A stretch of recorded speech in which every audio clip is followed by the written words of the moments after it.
Hi friends, in this session just I am going to solve a problem based on inspection method. The inspection method is one of the a method which is used to solve the problems by using mesh analysis. Uh, in mesh analysis, there are two kinds of approaches are there. The first one is the KVL method, Kirchhoff's voltage law method. The second one is the inspection method. In Kirchhoff's voltage law method, first you have to frame the equation based on the branch currents for the each and every individual loops, and then you have to solve the equations. Then you have to find out the loop currents I1, I2, I3, or you can find the branch currents in the individual branches. In the inspection method, first we have to frame the matrix equations. So as you can see it here, it has the three matrices. The first one is the resistance matrix, second one is the loop current matrix, the third one is the voltage matrix. Now we are going to see the resistance matrix. In the resistance matrix, R11, R22, R33 are the called as the self resistance of the individual loops. That means the total resistance of the individual loops.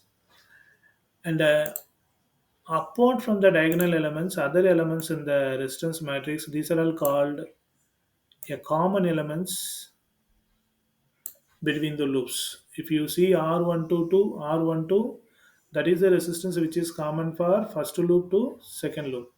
R13, a resistance which is common for first and third loop. These are all called common elements. Normally they represent with a negative sign. Okay, so these are all the individual parts of the resistance element matrix. Now, as you know that I1, I2, I3 are the loop currents, E11, E22, E33 are the voltage sources in the individual loops. First, we are going to see that R11. So, as I said earlier, this R11 represent the total resistance in the first loop. So, in the first loop, there are two resistances are there, 2 ohm and 4 ohm. So, 4 plus 2, 6. So, you can find the 6 here.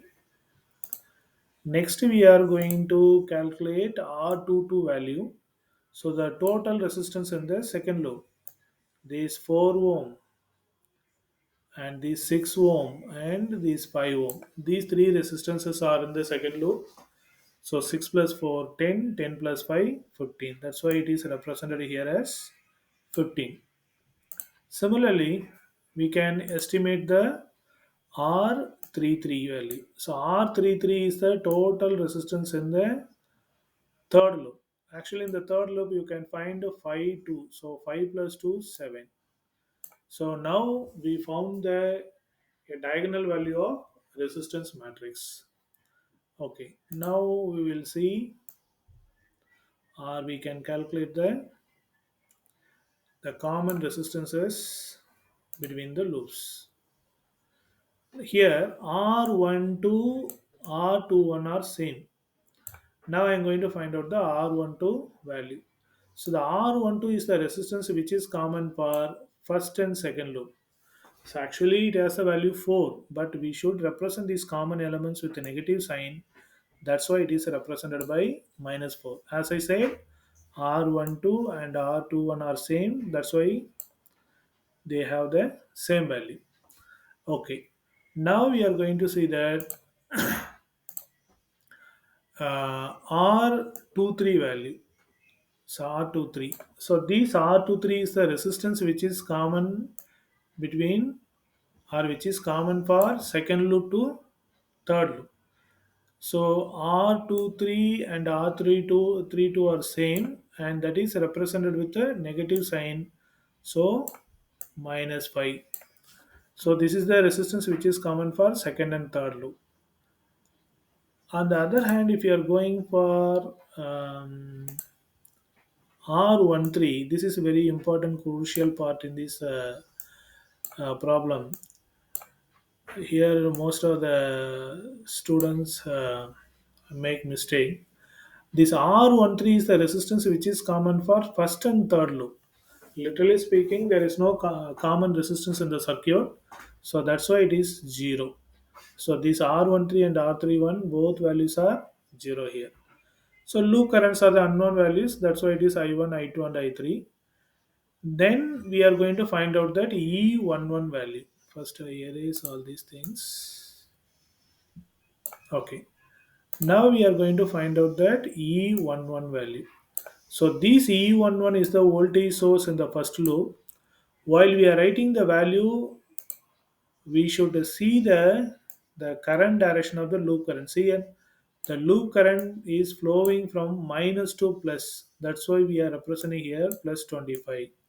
This is very important part in this problem, because if you make mistakes in this area, in this place, then the entire problem goes wrong.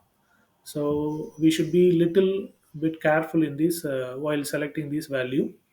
Then E1, E22. So this E22 represent the total voltage source in the second loop. There is no voltage source, so that value equal to 0. And if you are coming to this third loop, E33. So E33 means this is the voltage source in the third loop. While you are writing the value for E33, we should see the direction of the third loop current. See here, this is the direction of the third loop current. It is flowing from plus to minus. So that you have to represent that minus 10 here. Now the matrix equation is ready. Now we are going to find out this I1, I2 and I3 value by using Cramer's rule. So according to Cramer's rule, we have to find out the first we have to find out the del value, del 1 value, del 2 value and del 3 value. So del value is nothing but just the determinant of the resistance matrix. That's why it is a del. But if you going for del 1, you have to replace the resistance, sorry, the first column of the resistance matrix with this voltage matrix. See here 25 0 minus 10, that is represented in the, yeah, first column in the del 1. The same voltage matrix is represented as a second column in the resistance matrix to find out the del 2.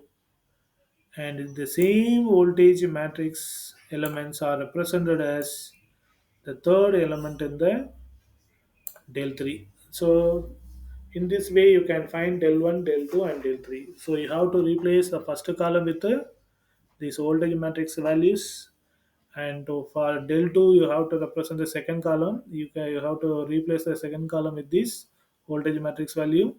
In del 3 you have to replace the third column by this voltage matrix value. And as you know that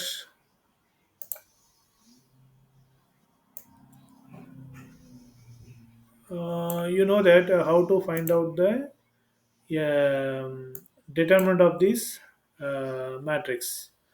Actually, if I want to find out the submatrix of 6, first I have to strike this column and row.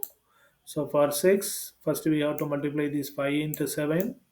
So that is represented here 5 into 7, then minus of minus 5 into minus 5. And then for the second value, this is minus 4.